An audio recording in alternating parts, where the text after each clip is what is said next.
بسم اللہ الرحمن الرحیم۔ مکہ کی وادی کے ایک کچے مکان کے خوشبوؤں سے معطر ایک کمرے میں حسین و جمیل پاک و طاہرہ خاتون شرم و حیا کی پیکر صبر و شکر کا اعلیٰ ترین نمونہ اپنے شوہر کی جدائی کا غم لیے تخلیق کے عظیم ترین اور پاکیزہ مرحلے سے گزر رہی تھیں۔ آج کی رات ان کی زندگی کی سب سے خوبصورت رات تھی، کیونکہ یہ کائنات کے حسین ترین لمحات ہی تھے کہ آج وہ ہستی اس دنیا میں جلوہ گر ہونے والی تھی کہ جن کے لیے یہ ساری کائنات سجائی اور سنواری گئی تھی، جن کی محبت کی خوشبو اللہ پاک نے سارے عالم میں سمو دی تھی۔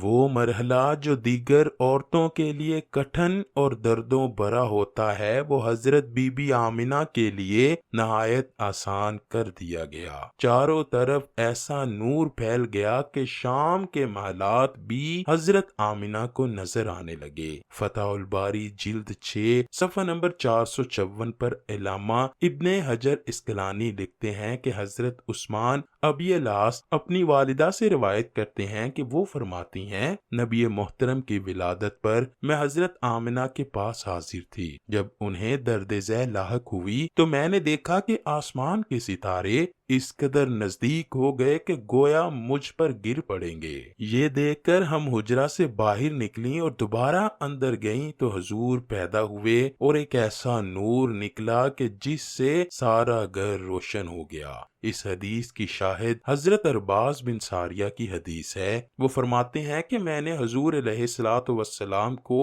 فرماتے سنا کہ میں اس وقت خاتم النبیین تھا جب آدم علیہ السلام اپنے خمیر میں تھے، اور اس کے متعلق میں تمہیں بتاؤں گا کہ بے شک میں ابراہیم علیہ السلام کی دعا اور عیسیٰ کی بشارت ہوں، اور اپنی والدہ ماجدہ کا وہ خواب ہوں جو انہوں نے دیکھا تھا، اور بے شک انبیاء کے والدین کو سچے خواب دکھائے جاتے ہیں۔ اور حضور کی والدہ ماجدہ نے حضور علیہ الصلوۃ والسلام کو جنتے وقت ایک ایسا نور دیکھا جس سے شام کے محلات روشن ہو گئے تھے۔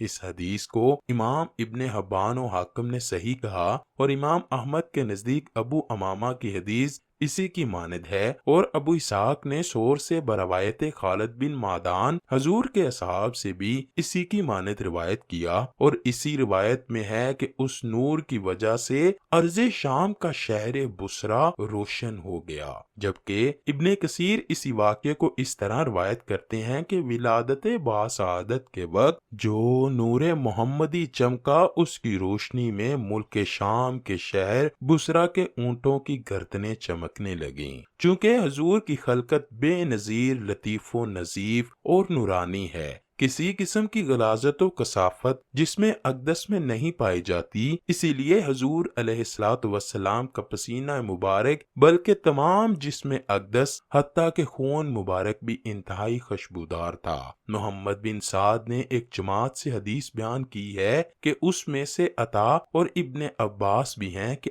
آمنہ بنت وہب آپ صلی اللہ علیہ وآلہ وسلم کی والدہ ماجدہ کہتی ہیں کہ جب آپ میرے بطن سے جدا ہوئے تو آپ کے ساتھ ایک نور نکلا جس کے سبب مشرق و مغرب کے درمیان سب روشن ہو گیا۔ پھر آپ زمین پر آئے اور دونوں ہاتھوں پر سہارا دیے ہوئے تھے۔ پھر آپ نے خاک کی ایک مٹھی بھری اور آسمان کی طرف سر اٹھا کر دیکھا۔ حضرت امام ابو نعیم اصفہانی دلائل النبوہ میں بیان کرتے ہیں کہ حضرت حسان بن ثابت سے نقل کیا ہے کہ میں 7 یا 8 برس کا تھا اور دیکھی سنی بات کو سمجھتا تھا۔ ایک دن صبح کے وقت ایک یہودی نے یکا یک چلانا شروع کیا کہ اے جماعت یہود سنو۔ سب جمع ہو گئے اور میں سن رہا تھا۔ کہنے لگے تجھ کو کیا ہوا؟ کہنے لگے کہ احمد کا وہ ستارہ آج شب طلوع ہو گیا ہے جس کی ساتھ میں آپ پیدا ہونے والے تھے۔ سیرت ابن ہشام میں بھی ہے کہ محمد ابن اسحاق صاحب سیر لکھتے ہیں کہ میں نے سعید بن عبد الرحمن بن حسان بن ثابت سے پوچھا کہ جب حضور صلی اللہ علیہ وآلہ وسلم مدینہ طیبہ تشریف لائے تو حسان بن ثابت کی عمر کیا تھی؟ انہوں نے کہا کہ 60 سال، اور حضور علیہ الصلوۃ والسلام 53 سال کی عمر میں تشریف لائے ہیں، تو اسی حساب سے حسان بن ثابت اس وقت 7 سال عمر میں زیادہ ہوئے، تو انہوں نے یہ مقولہ یہودی کا 7 سال کی عمر میں سنا ہے۔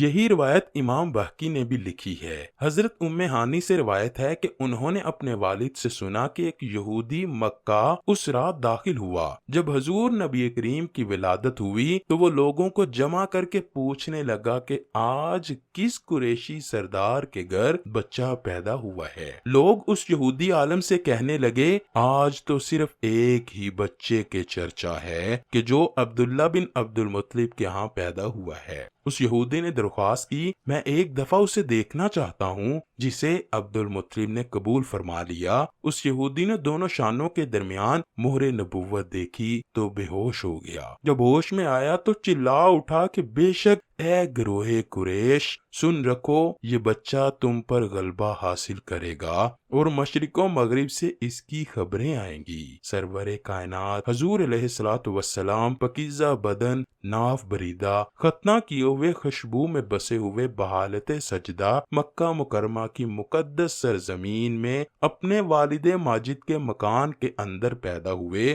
باپ کہاں تھے جو بلائے جاتے اور اپنے نونہال کو دیکھ کر نہال ہوتے؟ وہ تو پہلے ہی وفات پا چکے تھے۔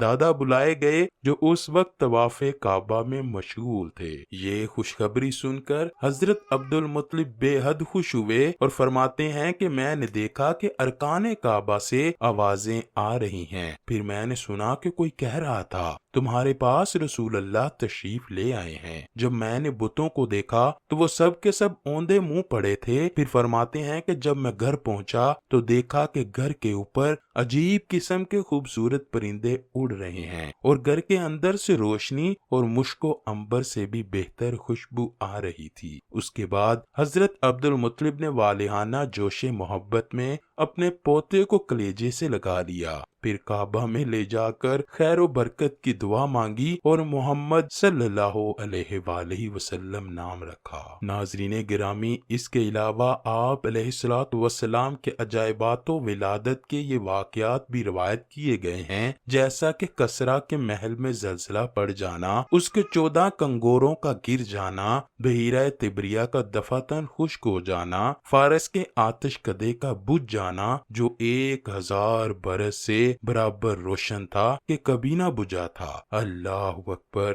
بے شک حضور نبی کریم حضرت محمد کی پیدائش ایک معجزہ ہے۔ بے شک حضور علیہ الصلوۃ والسلام ہی وہ پیغمبر ہیں کہ جن کا سب کو انتظار تھا۔ آپ کی تشریف آوری کی خبر تمام انبیاء کرام دیتے رہے۔ آپ صلی اللہ علیہ وآلہ وسلم کا نام آسمانوں میں محمود، تورات میں موید، زبور میں ہادی، انجیل میں احمد اور قرآن میں طٰہٰ، یاسین اور محمد صلی اللہ علیہ وآلہ وسلم ہے۔